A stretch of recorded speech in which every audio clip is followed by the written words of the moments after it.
Gibbo presents. It's Gibbo, and right now I'm joined by reggae and dancehall artist and brand ambassador for Digicel and Busta soft drinks. It is the balancer, I-Octane. Blessed Gibbo. What's up? How you doing? Doing very well, thank you. I understand you've been rehearsing this afternoon?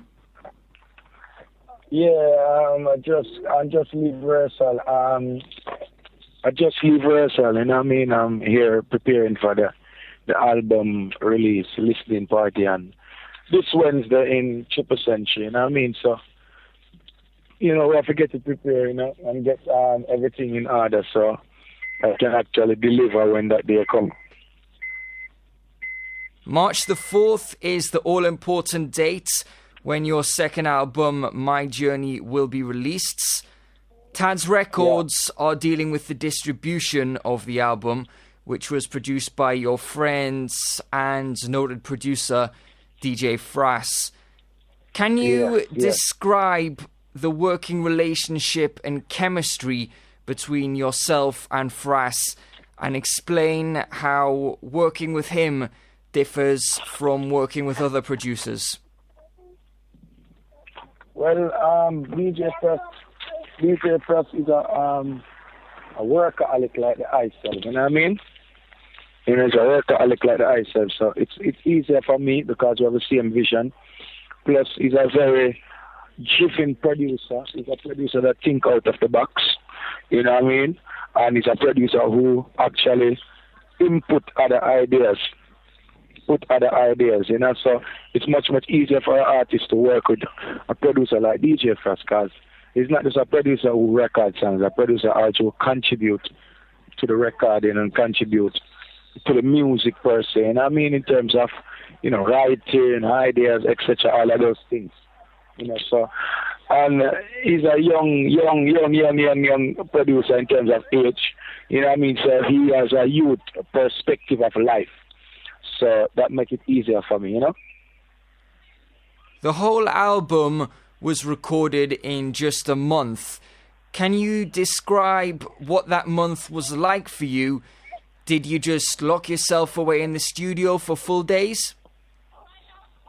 No. The album was to be precise, the album was done in less than 3 weeks. You know, and I didn't lock myself into studio. As we explained before, the balancer, you know what I mean, that is a title for Octane in 2014 and beyond. You know, I always love dancehall music and I also love reggae music itself. You know, because dancehall is an offspring of reggae, the authentic reggae. You know, so I do both music. You know, so my aim for 2014 was to do a reggae album. You know what I mean? A reggae album. So what I did in 2013, while I was on the dancehall shop, you know, booming up the place and keeping the vibe going, I actually take time out. Like in the nights, I just go in the studio and as fast bring the rhythm and make the rhythm and come with us vibe and write and just a complete album. You know, so we just switch from one character to the next character, you know what I mean, and it bring out a great vibe, you know. In the press release for My Journey, you're quoted as saying, "Musically, this album represents my growth as an artist and a person, and over the years, my perspective on a lot of things has changed, and now I'm seeing things not just from a local standpoint, but from a more global perspective." What brought about this change and growth? Have you just matured with age? Well, that I do mature with age and I do mature with experiences, you know. It's a difference when people say one particular thing and you actually hear it by words, but it's different when you actually experience it. And you as a person can weigh pros and cons for that particular situation, you know. So as I grew, as I get, you know, huge in music, you know, and I travel across the world, it broadened my horizon, you know, actually see things for myself and learn things for myself. You know what I mean? It's not just an individual telling me that how the world is today. I actually see it for myself, so I actually can, you know what I mean, adjust, and I actually also can put my input. And what it do, I said, broaden my horizon, so it make I want to reach in terms of just getting my songs locally or just in my market, in the Caribbean market or the African market. I just try to expand it in other markets, because other people across the globe feeling the same pain, can relate to my cry, you know what I mean? So, and people do have similar life, similar background from different nations, you know, and I actually learn it for myself. So this is what I put in the project. So was it more of a gradual change, or were there any certain events which opened your eyes, so to speak? Yes, it's a gradual change, you know what I mean? And it's a change for the better. It's not that it's a change that I need some money, so you're gonna sell out or change to gain, you know, popularity or fame. It's not like that. You know what I mean? 'Cause music is like my soundtrack of my existence. Music is what I use to alleviate myself from stress. It's also helped me to be the sound, the voice of the less fortunate, you know? So I can actually represent people across the world that don't have this medium to express themselves. This is the growth, you know? These are some of the examples of the growth.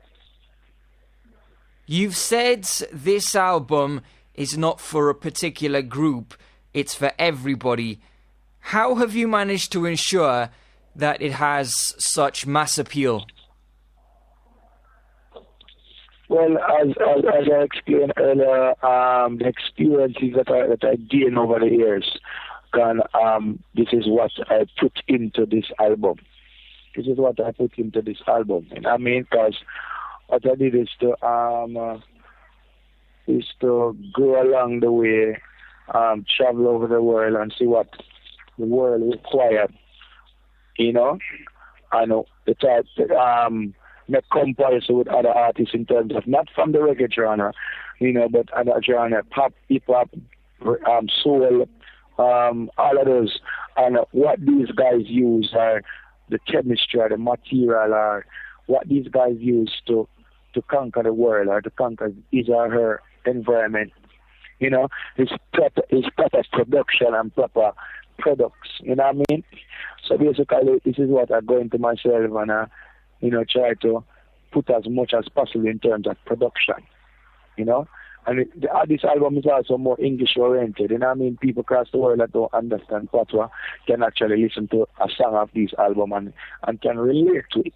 You know, because it's more, you know, English oriented, etc. All of those things. Plus, it's very in depth, but very forefront. You know, so people can understand what I'm saying. As you mentioned earlier, there's no dancehall on the album, it's straight reggae. Did you not include any dancehall on the album because you think dancehall albums don't sell as well as reggae albums? Is it better to just release your dancehall material as singles? Well, this is a reggae album. You have up-tempo beats. You have up-tempo beats on it. You know, a little bit up-tempo, faster than the regular reggae songs then. But this is a reggae album, you know. But I definitely don't put no dancehall on it. Because 2013, 2012, I was focusing more on the dancehall side of I-Octane, you know. So I don't want to distract this album, so I actually take the time out and do a reggae side of I-Octane. I want to ask you about a statement you posted on Twitter and Facebook recently. It reads, "There is no confusion to my thing. My aim is to conquer both reggae and dancehall at the same time, and nobody cannot tell me it can't be done. Just watch me do it. Tell everybody you know that I-Octane is the balancer." What prompted this statement, And what makes you so determined to conquer both genres? Yeah, I actually, what dancehall is an offspring of reggae, and over the years, as I observe and I watch both genres progress, there's a separation. There's a separation, and people always try to make the both genres compete against each other. So you have a dancehall artist competing against a reggae artist, and I think both artists should come together and enhance both genres, So what I want to do is to strike a balance, because I do both genres. So, but oftentimes when I'm doing dancehall music, I kind of pause one reggae song, and when I'm doing reggae, I pause dancehall. You know what I mean? So I look into it and say, no one has ever done both genres as equal before, and I want to I want to stand out in music itself. So whenever me pass like Bob, me have a legacy live. People can say I-Octane is the first person to create something like that. Like a Bob Marley. People will always talk about Bob Marley because Bob Marley stand up for what he believes in, and it become a trend. So I want to do both genres and bring both genres to the forefront as the first individual actually try it and actually accomplish it. TheSource.com recently published an article online previewing my journey, and you've also released a hip-hop remix of your single Trendsetter on your SoundCloud page. Are you making an effort to tap into hip-hop's fan base? I want to tap in every market across the globe with reggae music. I want to reach every single person on this earth if it's possible. As every single person is a human being, and I think every single person should have the opportunity to experience reggae music. And I understand you've been working with some EDM producers too? Yes, I just did a track, I work with producers, name producers, unknown producers. I just work with a lot of producers globally, just to encourage young producers and just to broaden the brand Octane. Because music have no shelf life and music have no time, I can work with an unknown producer and it become the number one song globally, and I can work with a name producer and that song don't make an impact in the earth. So I actually just select a few talented producers and just work. You're a brand ambassador for Digicel and Busta soft drinks. I know why I think you were chosen for these roles, but I'd like to know your opinion. Out of all the public figures they could have chosen, why do you think they chose you to represent them?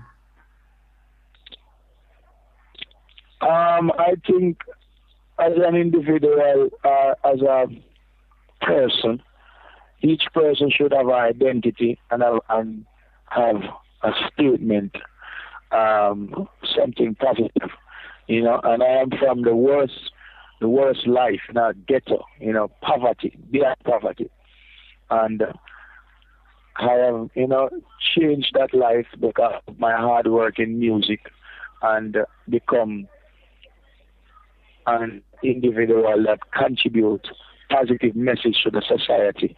So these corporate companies are, look into the growth and look into the journey of I-Octane and see where I'm coming from and where I'm at today. And these companies actually start, each one of these corporate companies start from the basic and become the leading corporate company in their environment.